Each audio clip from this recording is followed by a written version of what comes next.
Tidak banyak yang memperhatikan saat Presiden Jokowi berkunjung ke Papua maupun NTT beberapa waktu lalu. Ada pesan yang ingin disampaikan kepada negara pada publik. Di dua tempat tersebut, Presiden main bola. Di Papua, berkaos putih bernomor punggung 23. Ini sempat menceploskan bola, sementara di NTT memakai kaos biru bernomor punggung 22 dan menjadi penjaga gawang.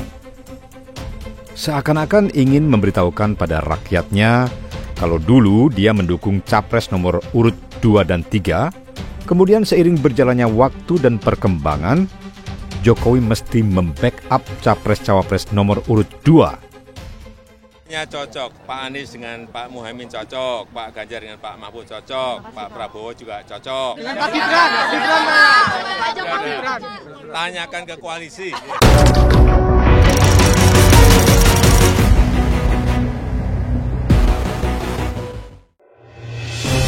Jadi, banyak pihak yang meragukan netralitas kepala negara. Itu bukan tanpa dasar. Jokowi sebenarnya sering melemparkan kode, memberi sinyal, dan bermain politik tingkat tinggi. Ada beberapa asumsi yang berkembang mendorong putra sulungnya jadi cawapres. Ini tadinya disebabkan kekecewaannya atas penolakan PDIP untuk memperpanjang masa jabatan atau merubah konstitusi jika presiden bisa menjabat 3 periode. Kemudian berkembang kabar kalau penyebutan petugas partai membuat Jokowi merasa dilecehkan. Ada pula cerita kalau ibu negara tidak terima pemanggilan Gibran ke Garam mengantar relawannya bertemu dan mendukung Prabowo sebagai capres. Situasi dan kondisi rumah tangga presiden berkembang kemana-mana.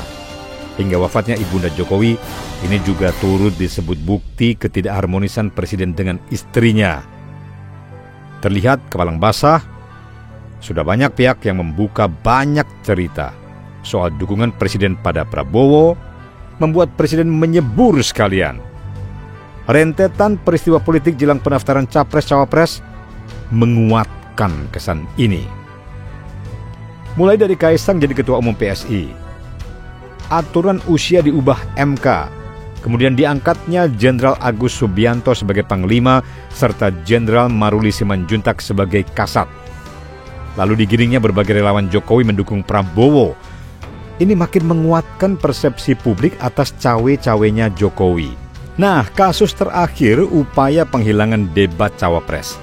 Sulit dibantah upaya intervensi penguasa. Ini menyelamatkan Pangeran Istana untuk menutupi kapasitas diri atas kelayakan sebagai cawapres. Ya, tentu masyarakat tidak hanya diam, namun mengamati, mencoba mencari tahu, benarkah Gibran layak jadi cawapres? Berbagai undangan diskusi yang mencoba mendatangkan 3 pasang capres-cawapres beberapa kali terlihat timpang. Pasangan Prabowo-Gibran tercatat tidak hadir, walaupun mereka tidak dipanggungkan secara bersama, melainkan bergiliran. Tidak ingin terlihat lemah, berbagai aktivitas yang khusus diadakan guna menutup ketidakhadirannya di forum lain. Lalu, apakah itu efektif?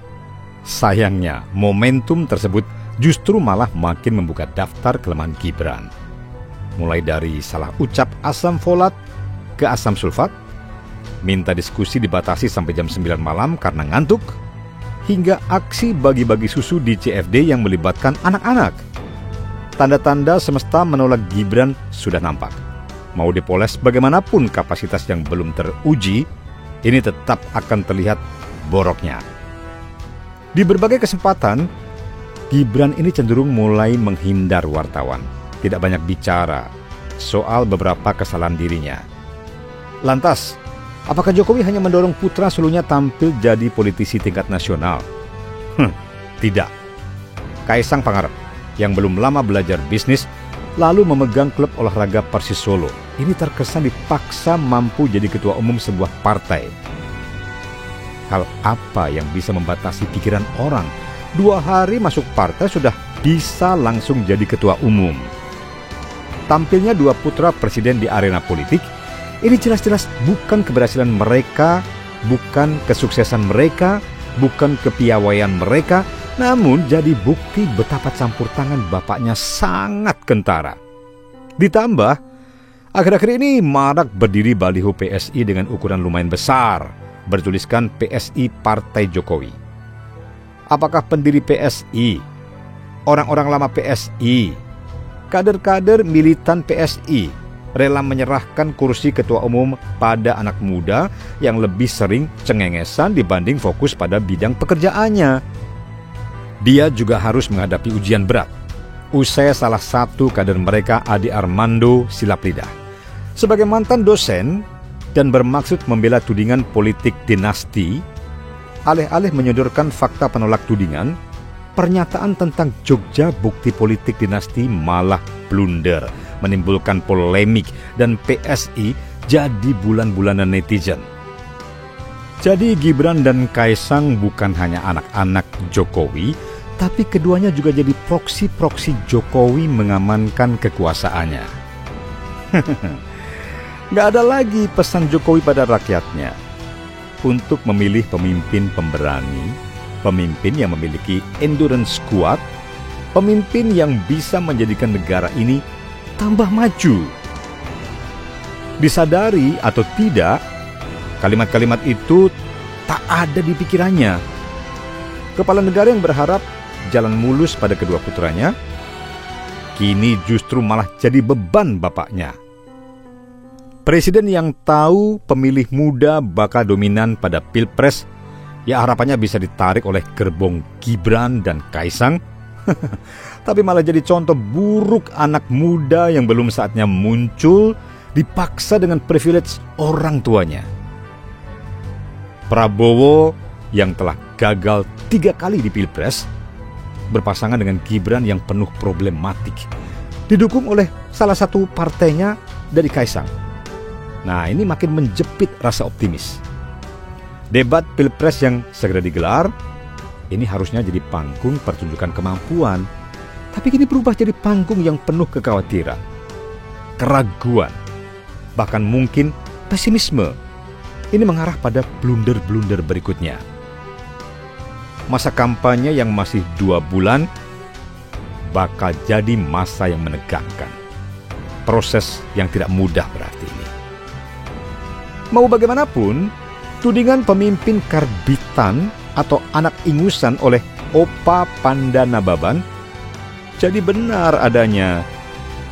Gibran dan Kaisang justru jadi pelengkap akhir masa jabatan Jokowi yang kelam. Itu aja juga didengerin. Pertama umur, yang kedua baru 2 tahun aja jadi wali kota. Yang logis saja lah.